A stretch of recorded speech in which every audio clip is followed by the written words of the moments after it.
Oke guys, assalamualaikum warahmatullahi wabarakatuh. Nah, kembali lagi di channel aku, Rifat Sareza.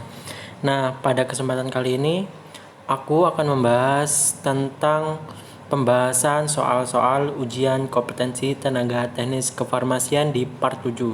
Nah, di part 7 ini aku akan membahas tentang studi kasus yang biasanya sering keluar pada ujian kompetensi tenaga teknis kefarmasian.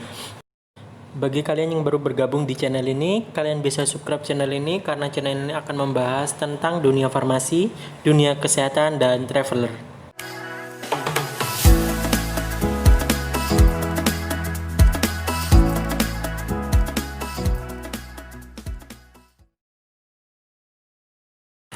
Oke guys, kita lanjut ke soal studi kasus yang pertama, yaitu seorang pasien laki-laki usia 30 tahun mengeluhkan kesemutan pada bagian kaki dan tangannya.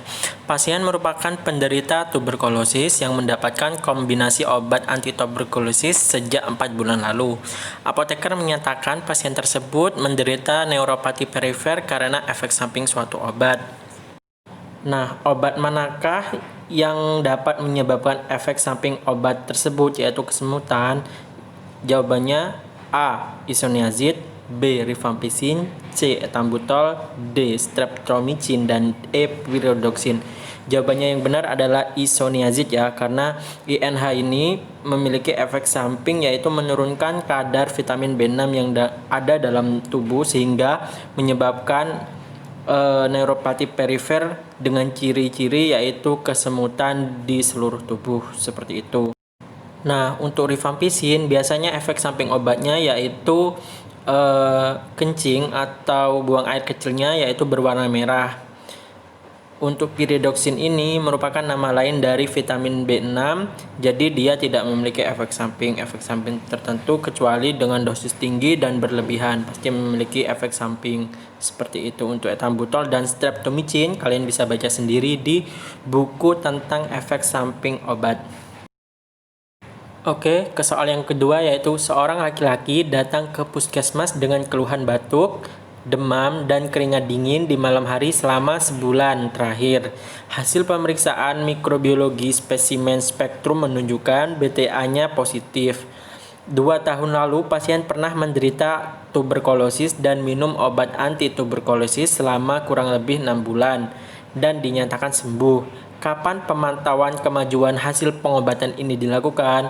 Nah, biasanya untuk penderita tuberkulosis yang sudah minum obat anti tuberkulosis minimal selama 6 bulan, nanti ketika dia sudah dikatakan sembuh, maka kita akan melakukan pemantauan kemajuan hasil pengobatan ini biasanya yaitu 2 bulan pengobatan dengan cara intensif, artinya dengan cara ketat untuk memastikan pasien tersebut benar-benar sudah sembuh dari infeksi bakteri tuberkulosis seperti itu. Jadi jawaban yang benar adalah B, 2 bulan pengobatan tahap secara intensif. Nah, lanjut ke soal yang ketiga yaitu pasien laki-laki dengan penderita tuberkulosis menggunakan obat anti tuberkulosis yang diberikan tenaga kesehatan di puskesmas. Setelah minum obat tersebut, pasien mengalami efek samping obat hampir di seluruh bagian tubuh, yaitu kesemutan serta peningkatan SGPT dan SGOT-nya. Penggunaan apa yang untuk mengatasi efek samping suatu obat tersebut, yaitu kesemutan, dan obat apa yang menyebabkan efek samping obat tersebut. Nah, seperti soal yang pertama, sudah saya jelaskan tadi bahwa yang dapat menyebabkan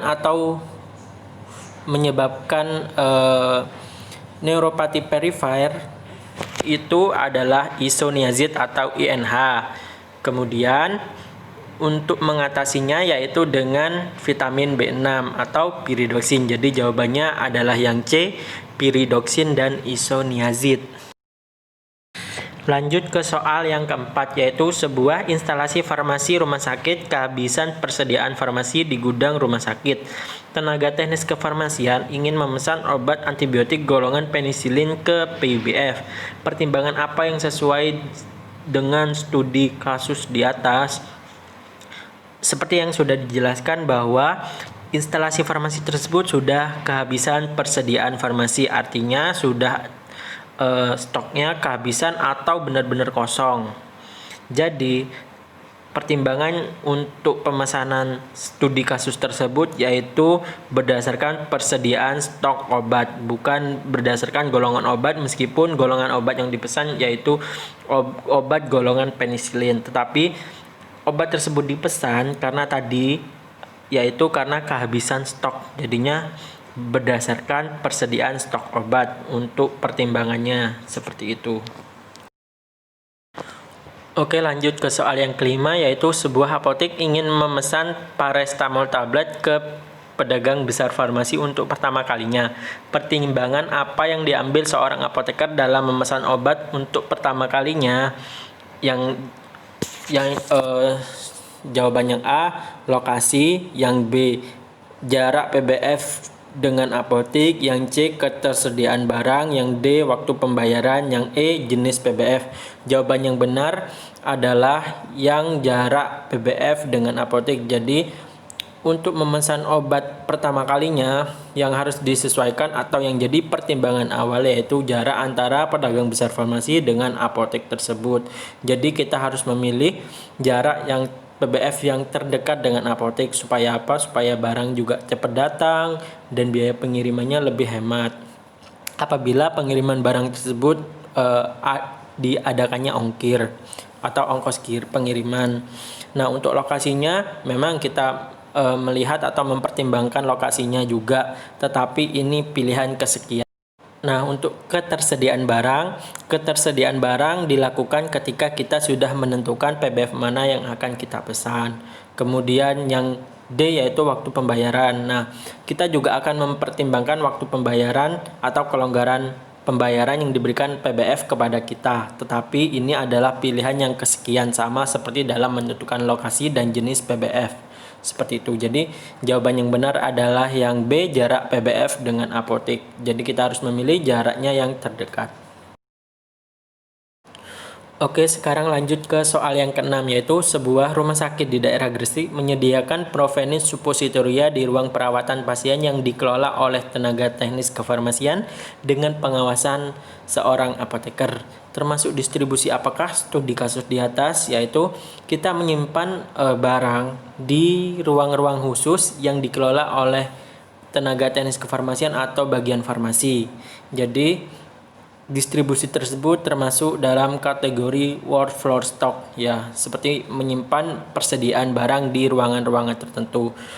Dan untuk emergency ini tidak termasuk emergency. Individual prescribing ini biasanya kita diberikan resep, kemudian kita menebusnya sendiri, itu individual prescribing. Kalau unit dose dispensing, petugas farmasi sendiri mengantarkan obat tersebut setiap hari. Setiap kali minum. Kalau ODD, one daily dose dispensing, biasanya petugas farmasi mengantarkan obat tersebut atau persediaan tersebut kepada pasien setiap harinya sekali. Seperti itu. Nah, lanjut ke soal yang ketujuh, yaitu pasien instalasi gawat darurat menerima resep lidocaine injeksi. Perawat menyerahkan resep tersebut kepada petugas farmasi di instalasi gawat darurat. Apa sistem distribusi di atas? Sama seperti yang tadi, yaitu untuk sentralisasi, artinya kita menembus resep di satu tempat di rumah sakit tersebut. Jadi rawat jalan, rawat inap, kemudian IGD semuanya menembus di apotek tersebut. Nah, untuk desentralisasi kita membuat sentral khusus di bagian-bagian khusus, seperti di bagian IGD ada sendiri, di rawat jalan ada sendiri, di rawat inap ada sendiri. Untuk individual prescribing kita diberikan resep dan menebusnya sendiri. Terserah kita menebus di apotek rumah sakit ataupun di apotek luar. Dan untuk UDD, unit daily dose, yaitu petugas farmasi akan memberikan obat-obatan selama sehari sekali ke pasiennya sendiri. Dan untuk world floor stock, yaitu kita menyediakan barang-barang atau persediaan perbekalan farmasi di ruang-ruang khusus, sehingga perawat lebih mudah dalam mengambilnya, seperti contoh pada kasus yang tadi. Jadi jawabannya di sini sudah jelas, yaitu desentralisasi. Jawabannya yang B. Nah, sekarang kita lanjut ke soal yang 8, yaitu seorang wanita berusia 20 tahun mengeluhkan mual yang dialaminya, kembung dan perasaan tidak enak di ulu hati. Nah, biasanya ciri-ciri ini merupakan pasien MAH ya. Pasien tersebut sudah meminum obat antasida namun belum ada perbaikan. Obat apa yang disarankan seorang TTK dalam TTK ini memberikan obat tentu dalam pengawasan apoteker, karena tidak berhak seorang tenaga teknis kefarmasian melakukan yang namanya swamedikasi. Jadi harus tetap diawasi dengan yang namanya seorang apoteker ya. Nah, untuk pilihan jawabannya yang pertama ada ondansetron yang biasanya digunakan untuk mual, tetapi di sini diingat di situ tidak hanya mual, yaitu ada kembung dan perasaan tidak enak di ulu hati. Jadi jawabannya bukan yang A. Untuk loratadin biasanya digunakan sebagai anti alergi atau antihistamin, jelas bukan ya. Untuk lansoprazol oke, kita kesampingkan dulu.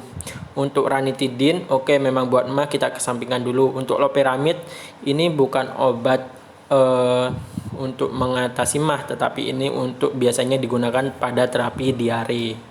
Jadi kemungkinan jawabannya adalah ranitidin atau lansoprazol.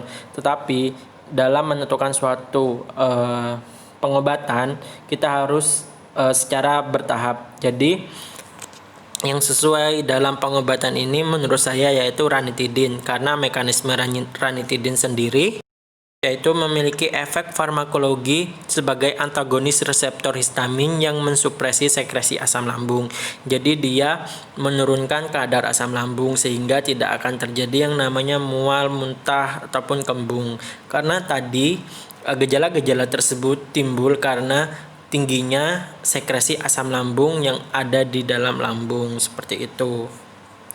Nah, mekanisme kerja ranitidin yang lainnya yaitu histamin yang diproduksi oleh sel ECL gester diinhibisi karena ranitidin menduduki reseptor H2 yang berfungsi menstimulasi sekresi asam lambung. Seperti itu. Jadi jawaban yang sesuai menurut saya adalah ranitidin. Bagi kalian yang memiliki pendapat lain, kalian lebih milih lansoprazol, kalian bisa tulis di kolom komentar berserta dengan alasannya apa, seperti itu. Nah, sekian informasi yang dapat saya berikan, semoga bermanfaat. Bagi kalian yang menyukai video ini, silahkan kalian like, subscribe, dan share ke teman kalian supaya teman kalian juga dapat teredukasi. Dan apabila kalian memiliki sebuah pertanyaan, kalian bisa tulis di kolom komentar atau juga bisa DM aku via Instagram yaitu @rivalsareza. Saya Rival Sareza pamit. Assalamualaikum warahmatullahi wabarakatuh.